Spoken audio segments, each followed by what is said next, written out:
Is antivirus dead? So if we're talking about the traditional negative security model of look at a file, say it's bad, block it, you're done.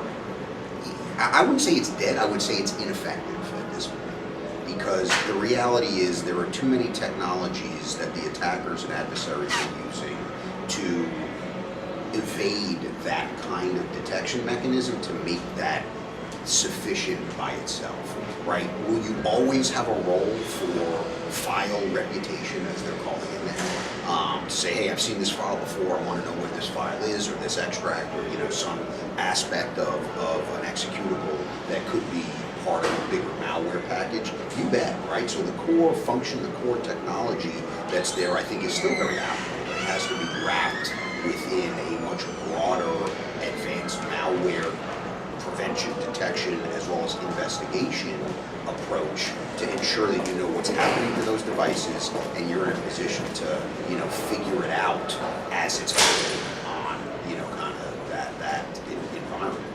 Is antivirus dead? Well, your audience will at least recognize the irony of asking me that question, but no, no industry is dead when it's doing 6 to 10 billion a year in revenue. Is antivirus effective? Certainly it's effective for the cleaning of your network from just constant. It's not like viruses went away at any point. But what is happening is that targeted attacks are becoming so sophisticated that standard signature-based antivirus is not effective at stopping them. So you need something better. And maybe eventually there's something better will actually replace the need for a heavy-duty client that's scanning your machine and scanning memory all the time. But for now, I still have to have that, plus something better that's behavior-based, machine learning-based, that can stop the really targeted attacks. Well, certainly not. I think it made good headlines yesterday. Brought everybody to their door for a moment to at least see what they're up to. Very good move, very clever move on their part. But it would be a bit like Microsoft saying operating systems are dead. I mean, clearly, it was designed to generate a lot of buzz in the market. What they were highlighting was, of course, the fact that antivirus ain't what it used to be. In as much as reliance on signatures clearly cannot be the entirety of your antivirus, or indeed of your defence infrastructure. You've got to go a lot further because the bad guys have gone a lot further. We've got advanced threats and all kinds of other things going on.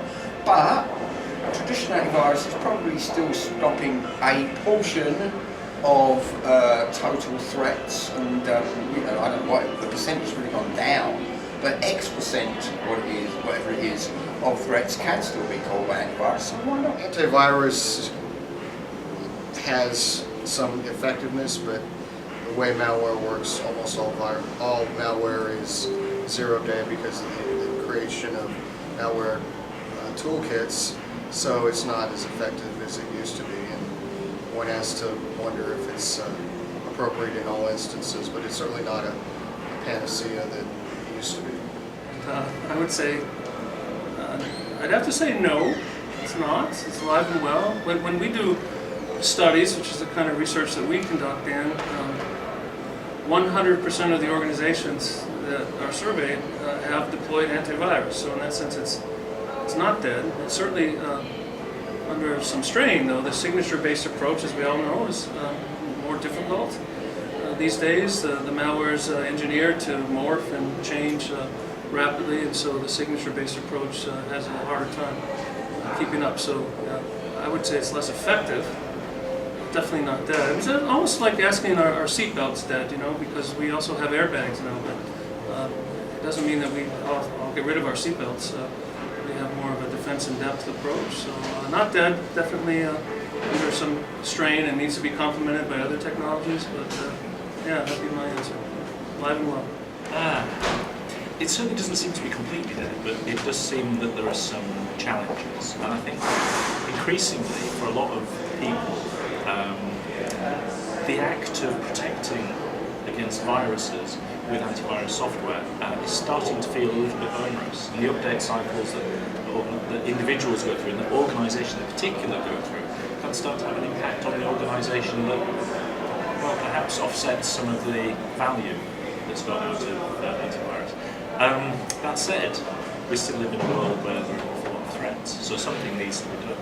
Maybe what we're looking at is just different ways of addressing the underlying problem, which is that something is trying to do something inappropriate on your organisation's machines and networks. No, I don't think it's dead. I think it's morphing. I think that it'll be a rough transition for the industry, but I think that traditional antivirus, signature matching, that's going to go away as a viable business.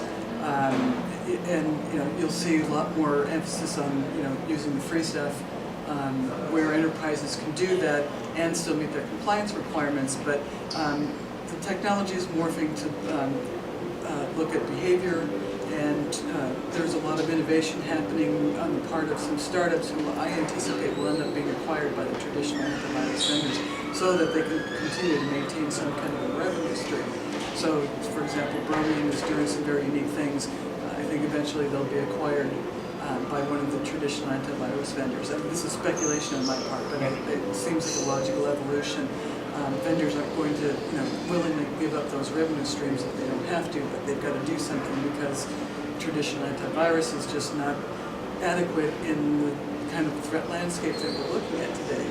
0 days are fairly easy for somebody without a lot of technical background to execute as an attack.